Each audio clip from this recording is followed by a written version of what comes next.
नमस्कार प्यारे विद्यार्थियों, एक बार फिर आप सभी का स्वागत है आपके अपने YouTube channel Sandeep master online classes पे। तो आज हमने यहाँ पे प्रयास किया है उन सभी जो इम्पोर्टेंट क्वेश्चन हैं जो प्रीवियस एग्ज़ाम में पूछे गए हैं और आने वाले एग्ज़ाम में आगे भी संभावना है यहाँ से क्वेश्चन पूछा जाएगा। तो आज आइए स्टार्ट करते हैं। जो टॉपिक है आज का आपका, तो पहला है प्रमुख राजवंश और उनके संस्थापक। जो प्रमुख राजवंश है और उनके जो संस्थापक है, यहाँ से सीधा डायरेक्टली क्वेश्चन पूछता है एग्जामिनर है। तो इनके बारे में आइए पढ़ते हैं, जो राजवंश है उनके संस्थापकों के बारे में। तो पहला आपका है हर्यक वंश। तो हर्यक वंश का शासक कौन था? तो वो था बिंबिसार। जो बिंबिसार है ये हर्यक वंश का शासक था और हर्यक वंश का प्रश्न पूछ लिया गया है, यानी कि इसको पितृहंता वंश भी कहा जाता है। जो हर्यक वंश है ये आपका मगध के ऊपर पहला वंश था शासन करने वाला। तो मगध के महत्ता को देखते हुए 7 वंशों ने राज किया। हर्यक है, शिशुनाग है, नंद है, मौर्य है, शुंग है, कण्व है, सातवाहन है। तो हर्यक वंश का अगर आपसे पूछे राजा कौन था, संस्थापक कौन था, तो वो था बिंबिसार। और सेकंड है आपका नंद वंश का शासक कौन था? नंद वंश का शासक था महापद्मनंद, जिसने एकराट की उपाधि धारण की थी, सबसे शक्तिशाली शासक था। और अंतिम शासक अगर नंद वंश का पूछ ले तो वो था आपका घनानंद। और घनानंद के टाइम में कौन रहता था? चाणक्य। और घनानंद के टाइम में ही 326 BC में क्या हुआ था? सिकंदर का आक्रमण हुआ था। हर्यक वंश का पता चला आपको, हर्यक वंश का शासक बिंबिसार था, नंद वंश का शासक महापद्मनंद था। और अगर आपसे पूछ ले मौर्य साम्राज्य का संस्थापक कौन था, तो मौर्य साम्राज्य का संस्थापक कौन था? चंद्रगुप्त मौर्य। और चाणक्य की सहायता से इसने मौर्य वंश की नींव रखी थी। तो ये क्वेश्चन पूछा गया था। अभी जो सिस्टम इंजीनियर का है आप पेपर उठा के देख सकते हो चाहे, तो ये क्वेश्चन पूछा गया था। मौर्य साम्राज्य का संस्थापक कौन है? चंद्रगुप्त मौर्य। और गुप्त वंश का संस्थापक ये भी पूछा गया है, तो ये कौन है? श्री गुप्त है। और जो विक्रमादित्य क्वेश्चन पूछा गया था, जो गुप्त वंश है यहाँ के जो मतलब राजा है वो उपाधि धारण करते थे विक्रमादित्य की। और टोटल इतिहास में 14 विक्रमादित्य हुए हैं और 14वां जो शासक बना था विक्रमादित्य उपाधि धारण करने वाला, तो वो बना था आपका हेमू।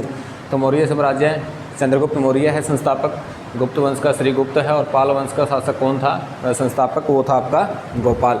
पाल वंश का शासक अगर आपसे पूछे तो वो कौन सा है? गोपाल है।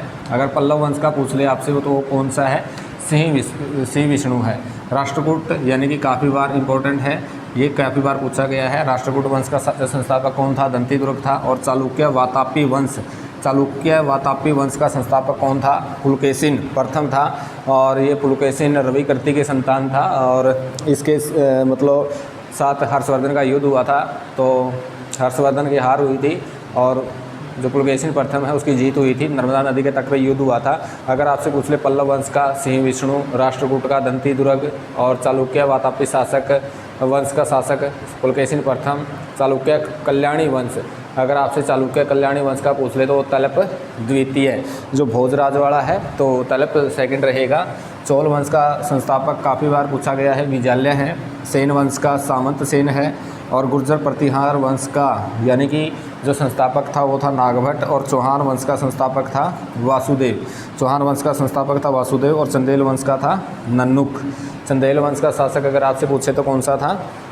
नन्नुक था। तो हर्यक का बिंबिसार, नंद का महापद्मनंद, मौर्य का चंद्रगुप्त मौर्य, गुप्त का श्रीगुप्त, पाल का गोपाल, पल्लव वंश का सिंह विष्णु, राष्ट्रकूट का दंतीदुर्ग, चालुक्य वातापी का पुलकेशिन प्रथम और चालुक्य कल्याणी वंश का तलप द्वितीय, चोल वंश का विजाल्य, सैन वंश का सामंत सेन, गुर्जर प्रतिहार का नागभट्ट और चौहान का वासुदेव, चंदेल का नन्नुक। और अगर आपसे पूछ ले जो दिल्ली सल्तनत था, दिल्ली सल्तनत पे 5 वंश ने राज किया। पहला गुलाम, खिलजी, तुगलक, सैयद, लोदी। तो जो गुलाम वंश है उसका जो शासक था कुतुबुद्दीन ऐबक था। खिलजी वंश का जो शासक था जलालुद्दीन खिलजी था। तुगलक वंश का गयासुद्दीन तुगलक था। सैयद वंश का खिजर खान था। और लोधी और डायनेस्टी का बहलोल लोधी था। और अंतिम अगर पूछ ले तो इब्राहिम लोधी था। और इब्राहिम लोधी के बाद युद्ध होता है बाबर के साथ 1526। और फिर बाबर क्या करेगा? मुग़ल साम्राज्य की नींव रखेगा। तो बाबर क्या होगा? मुग़ल साम्राज्य का संस्थापक बनेगा। तो आपसे अगर पूछ लिया जाए विजयनगर साम्राज्य का संस्थापक हरिहर बुक्का। अगर महान पूछ लिया जाए तो आंध्रभोज पितामह की उपाधि धारण की थी कृष्णदेव राय ने। तुल्लु वंश का शासक था तुल्लु, सुल्लु और विड्डू। संगम, सुल्लु, तुल्लु और विड्डू। तो बहमनी साम्राज्य का संस्थापक था हसन गंगू। तो यहाँ से यानी कि आपको मैचिंग में दे देगा, आपसे सीधा डायरेक्टली सीधा नाम पूछ लेगा, एक क्रम में पूछ लेगा। तो आपने इन चीज़ों को याद रखना है। तो नेक्स्ट है आपका कुछ महत्वपूर्ण प्रश्न कुछ महत्वपूर्ण प्रश्न यानी कि एग्ज़ाम में जो टीचिंग लाइन के एग्ज़ाम होते हैं वहाँ पे इन क्वेश्चनों को पूछा गया है, सीजीएल में पूछा गया है। तो प्रथम जो वन नीति है कब लागू हुई थी? लागू हुई थी 1952 में। अगर प्रथम वन नीति आपसे पूछ ले तो कब लागू हुई थी? वो हुई थी 1952 में। भारतीय वन्य जीव संरक्षण अधिनियम कब पारित हुआ था? ये हुआ था 1972 में। अगर प्रथम वन नीति पूछ ले तो 1952 में लागू हुई थी। अगर भारतीय वन्य जीव संरक्षण अधिनियम पूछ ले तो 1972 में पारित हुआ था। बाघ परियोजना कब बनी थी? तो 1973 में बनी थी। भारतीय पर्यावरण संरक्षण अधिनियम कब बना था? 1986। काफ़ी बार क्वेश्चन पूछा गया है भारतीय पर्यावरण संरक्षण अधिनियम कब बना था? तो बना था 1986 में। भारतीय वन संरक्षण अधिनियम ये कब बना था? ये पर्यावरण संरक्षण अधिनियम 1986 में बना था। पर्यावरण अकेला भारतीय वन संरक्षण अधिनियम कब बना था? 1980 में। तो कन्फ्यूजन नहीं होना, यानी कि भारतीय पर्यावरण संरक्षण अधिनियम पूछ ले तो 1986 करोगे, अगर भारतीय वन संरक्षण अधिनियम पूछ ले तो कौन सा करोगे? वो करोगे आप 1980। नेक्स्ट है आपका आर्द्र भूमि संरक्षण अधिनियम, ये कब पारित हुआ था? ये चलाया गया था 1987 में। संशोधित प्रथम वन नीति ये 1988 में आई थी। संशोधित जो प्रथम वन नीति है कब आई थी? 1988 में। तो नेक्स्ट है आपका हाथी परियोजना 1992 में। और green India most important question है आने वाले एग्जाम के लिए। तो ये कब चलाई गई? 2020। तो ग्रीन इंडिया मिशन 2020 में चलाया गया और हाथी परियोजना 1992 में चलाई गई। कुछ महत्वपूर्ण जो शिक्षा आयोग थे उनके बारे में देखते हैं। लॉर्ड मैकाले आयोग कब आया था? 1835 में आया था। और इंग्लिश जो पाश्चात्य संस्कृति है या फिर पाश्चात्य जो शिक्षा है उसकी मांग रखी थी इन्होंने। तो वुड का घोषणा पत्र कब आया था? 1854। शिक्षा का मैग्ना कार्टा इसको कहा गया है। हंटर आयोग प्रथम शिक्षा नीति का आंकलन या प्रथम शिक्षा नीति हंटर आयोग की स्थापना कब हुई थी? 1882 में हुई थी। तो बेसिक शिक्षा परिषद की स्थापना कब हुई थी? 1972। लॉर्ड मैकाले 1835 में। और वुड डिस्पैच का जो घोषणा पत्र है 1854 में। और हंटर आयोग 1882 में। भारतीय शिक्षा नीति और बेसिक शिक्षा परिषद 1972। राष्ट्रीय शिक्षा नीति 1986 में लागू हुई थी। ऑपरेशन ब्लैक बोर्ड काफ़ी बार पूछा गया है 1987 से 88 के बीच में। जो ऑपरेशन ब्लैक बोर्ड है वो कब स्टार्ट हुआ था? 1987 से 88 के बीच में।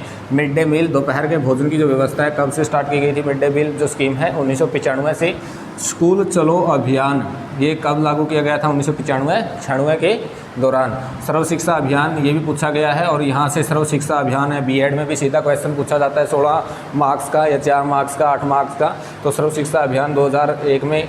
और राष्ट्रीय पाठ्यचर्या रूपरेखा तो 2005 में। और निःशुल्क व अनिवार्य शिक्षा पूछ ले तो कब चलाई गई? 2009 में। सर्वपल्ली राधाकृष्ण आयोग की स्थापना कब की गई थी? 1948 में। अब यानी कि कुछ जो ट्रिक हैं आपकी, जैसे सूर्य ग्रहण और चंद्र ग्रहण, यहाँ से क्वेश्चन सीधा पूछा गया है डायरेक्टली। सूर्य ग्रहण क्या है और चंद्र ग्रहण क्या है? सूर्य ग्रहण के लिए ट्रिक है और चंद्र ग्रहण के लिए ट्रिक है। सूर्य ग्रहण के लिए ट्रिक है SME। एस का अर्थ है सन, एम का अर्थ है मून और ई का अर्थ है अर्थ। तो सन मून अर्थ, तो सूर्य और पृथ्वी के बीच में क्या है? चंद्रमा है। तो जब चंद्रमा सूर्य और पृथ्वी के बीच में आता है तो क्या होगा? सूर्य ग्रहण होगा। और चंद्र ग्रहण की ट्रिक क्या है? SEM। सूर्य ग्रहण की SME है और जो चंद्र ग्रहण है SEM है। तो S से सन आपका, E से अर्थ है और M से मून है। जब यानी कि पृथ्वी सूर्य और चंद्रमा के मध्य हो तो क्या होगा? चंद्र ग्रहण। जब पृथ्वी सूर्य और चंद्रमा के मध्य हो तो क्या होगा? चंद्र ग्रहण। और जब चंद्रमा सूर्य और पृथ्वी के मध्य हो तो क्या होगा? सूर्य ग्रहण।